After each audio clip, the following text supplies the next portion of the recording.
What happened on November 9th.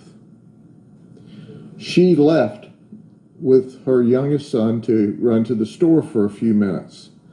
Little did she realize at that moment in time that directly across the street in a park, there were 4 people in a van. They were there waiting to go beat up Hunter.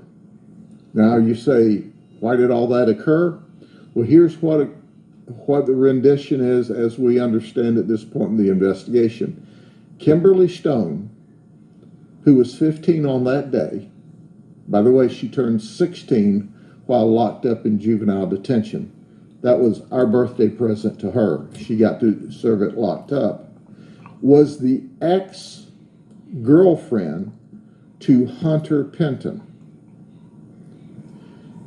They hadn't dated for about 6 months. Her new boyfriend is Elijah Stansel. He's 18 years of age. Well, Kimberly had been communicating back and forth online with Hunter and with other people, and also having, I would call it, a post-dating disagreement, ongoing disagreement, where they were yah-yahing and threatening and talking trash to each other. It was so bad that the school system had warned Kimberly, and in fact, on that very day, the 9th, had brought her in and suspended her from school, which was to start the next day, for her outrageous conduct. So she, and some of her rants and arguing back and forth in person and on social media, just said, well, I'll get my boyfriend and we'll come beat you up. So after school, that very day that she was suspended, and it was to start like the next day, she gets with her best friend, Hannah Eubank, and another friend by the name of Raven Sutton. Hannah's 14 and Raven's 16. And then they get with Elijah, and Elijah drives a van up to Hunter Penton's house, Suzette's son. Understand that Elijah didn't even know where Hunter lived. Kimberly had to direct them to the Polk City house. Now, it might interest you to know that the van that he was driving, that he had permission to use and apparently used frequently, belonged to the Westwood Missionary Baptist Church, where his father was not the lead pastor, but was one of the pastors at the church. So they all pile in the church van from Westwood Missionary Baptist, and they go, and they're actually parked across the street and watch Suzette leave to go to the store. We have a video clip for you to see that really tells the rest of the story. They go up to the front door, being Elijah, Raven, and Hannah. The instigator of all this stays in the van. Kimberly stays inside the van. They knock on the front door. Well, at the Penton house, their main ingress and egress is the side door, so Hunter comes out the side door to see what's happening. Hunter has no idea that they're coming up there to fight him. When he comes out the side door, Elijah immediately confronts him in the carport and starts beating him up, where a fight ensues. We see that Hunter tried to, or either was forced back into the house as a result of the fight. Elijah is fighting with Hunter. Raven gets a couple of shots in during the fight, the best we can tell with the pieces of video we have. And Hannah is taking photographs or video in this. About that time, unexpectedly, Suzette comes back. She arrives. When she comes back, we see that our ringleader here, along with the other two, just kind of hurry off back to their van. Suzette actually sees the fight.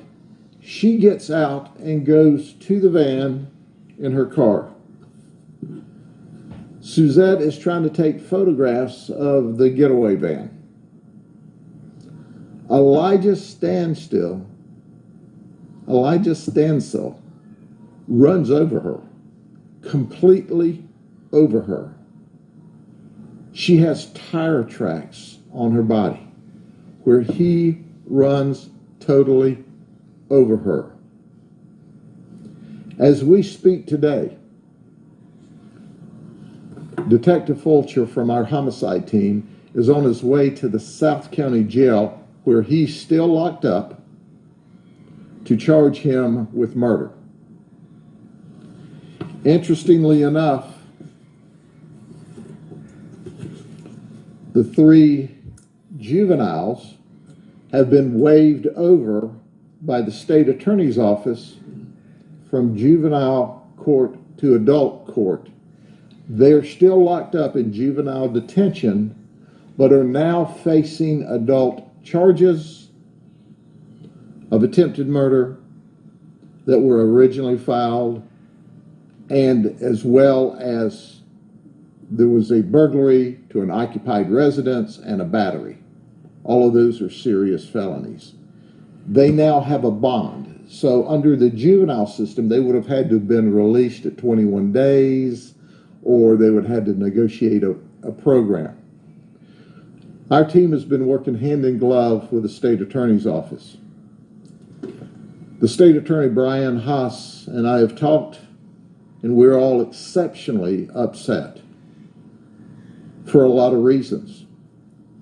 What started out as a bunch of kids going to go up there and be a thug, going to be a tough person, going to beat up a guy over because he used to date Kimberly, turned into a murder.